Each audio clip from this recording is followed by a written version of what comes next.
దేవునికి స్తోత్రం. నేటి మన అనుదిన అరుణోదయ రక్షణ వాక్య సందేశం వింటున్నటువంటి ప్రియమైన దేవుని బిడ్డలారా, మీకందరికీ మన ప్రభువు రక్షకుడైన యేసుక్రీస్తు నామం పేరిట నా యొక్క వందనములు, శుభములు మీకు తెలియజేస్తుంటున్నాను.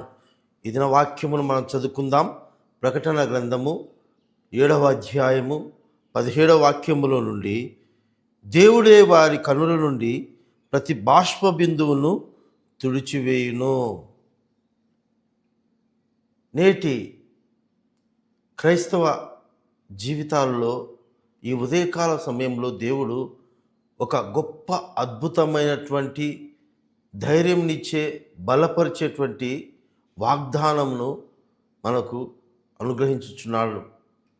గమనించినట్లయితే దేవుడే వారి కనుల నుండి ప్రతి బాష్ప బిందువును తుడిచివేస్తాడండి. నిజమే ప్రియమైన దేవుని బిడ్డలారా, నేటి ఈ ఉదయకాల సమయంలో ఈ మాటలతో ఏకీభవిస్తున్న ఎందరో జీవితాలలో మాకే ఎందుకు ఈ సమస్యలు, సమస్య మీద నుంచి సమస్యలు, కష్టాలను తొలగిపోతున్నాయనుకుంటే మరొక కష్టము, అవమానాలు, నిందలు అని ఎంతోమంది నేటి దినము అలాంటి అనుభవాలలో కలిగి ఉన్నటువంటి వారు ఎందరో ఉంటున్నారండి. దేవుని మీద విశ్వాసము, నిరీక్షణ, నమ్మకము కలిగి ఉన్నప్పటికీ ఎందుకు మా ఈ కుటుంబాలలో ఇంత సమస్యల వలయము మమ్మల్ని చిక్కింపజేస్తుంటున్నాయి, ఎందుకు మాకు ఇలాంటి పరిస్థితులు ఎదురవుతుంటున్నాయి అని చెప్పి కన్నీరు కాలుస్తున్నటువంటి వాళ్ళు, విచారంతో నిండుకున్నటువంటి కుటుంబాలు, దుఃఖముతో నిట్టూర్పుల మధ్య జీవిస్తున్నటువంటి అనేక మంది క్రైస్తవ జీవితాలు, కుటుంబాలు మనం చూస్తుంటున్నాం.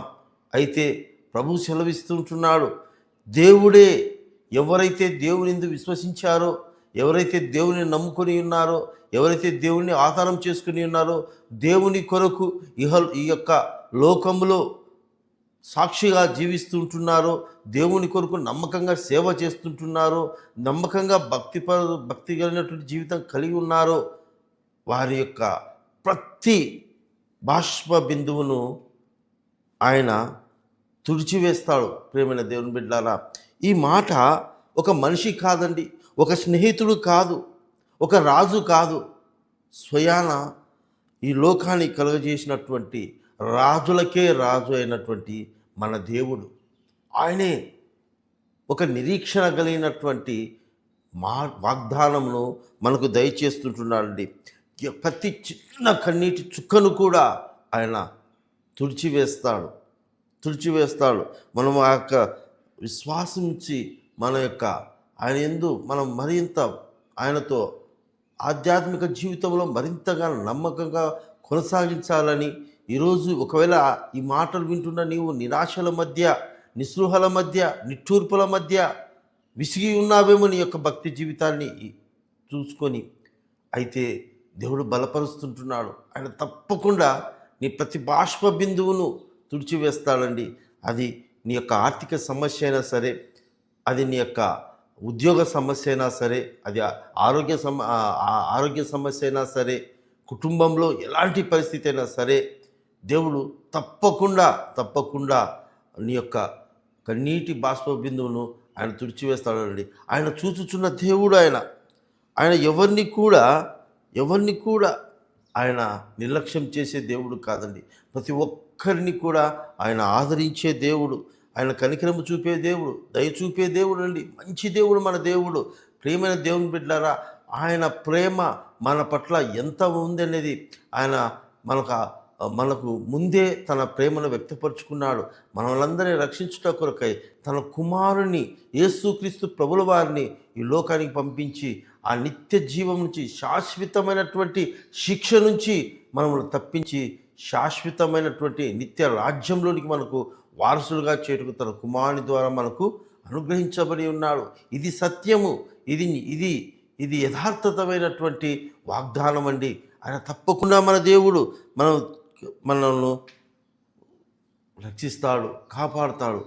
నువ్వు దిగులు చెందొద్దు, బాధపడవద్దు. నీ యొక్క కుటుంబ సమస్యలు, నీ యొక్క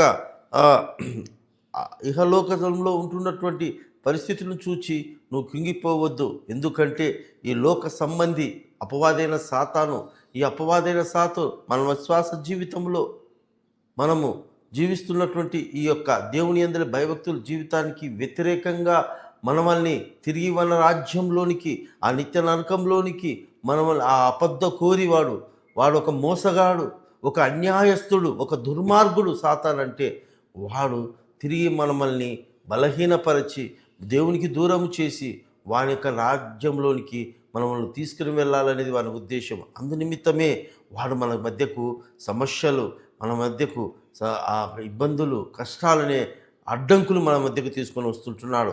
మనం గమనించండి ప్రేమైన దేవుని బిడ్డలారా, మన యొక్క యథార్థమైన సంఘటన ఈ విషయాన్ని మనం అర్థం చేసుకోవాలి.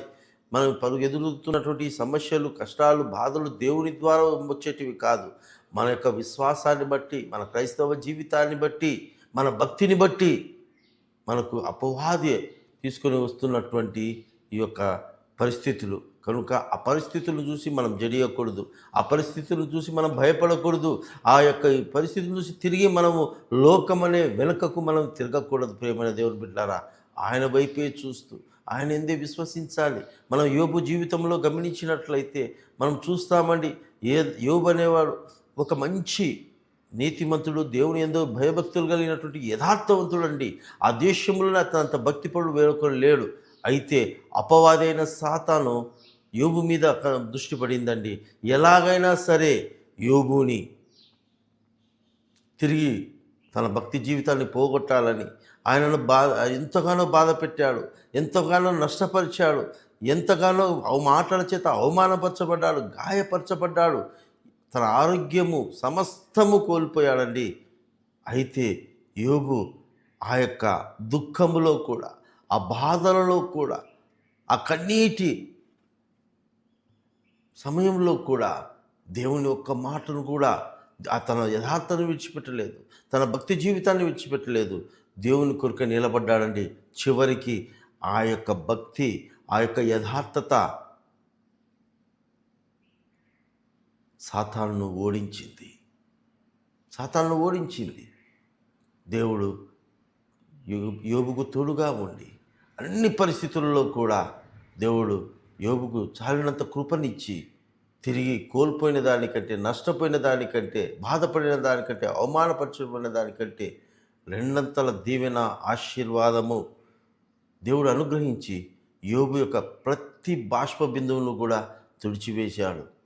మనము కూడా అదే రీతిలో రావచ్చు. ఈ లోకంలో వచ్చే సమస్యలు, కష్టాలు, బాధలు బట్టి వచ్చే కన్నీరు, హృదయ బాధ, ఈ దుఃఖము మాకే ఎందుకని ప్రశ్నించుకొనకుండా దేవుని యందు విశ్వసించి మనం ఆయన యందు నమ్మిక ఇచ్చినట్లయితే, ఎందుకంటే మన నిరీక్షణకు ఆధారము దేవుడే.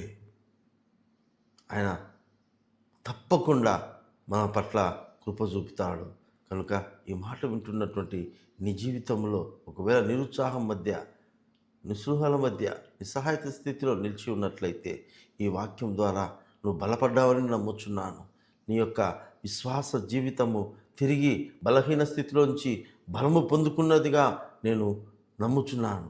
కనుక నీవు కూడా అదే దృఢ నిశ్చయముతో, దృఢ సంకల్పంతో దేవుని వైపు విశ్వసించి మన యొక్క క్రైస్తవ జీవితాన్ని ఇహలోకంలో ఎన్ని వ్యతిరేకమైన పరిస్థితులు వచ్చినప్పటికీ కూడా ఇది అపవాదిని ఎదిరించుటకు జరుగుతున్నటువంటి పోరాటం అని మనం గ్రహించి దేవుని వైపే చూస్తూ పరిశుద్ధాత్మని యొక్క సహాయంతో ఆయన కొరకు మనం కనిపెట్టుకుని ఉందాం.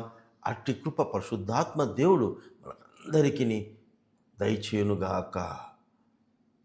ఆమేన్.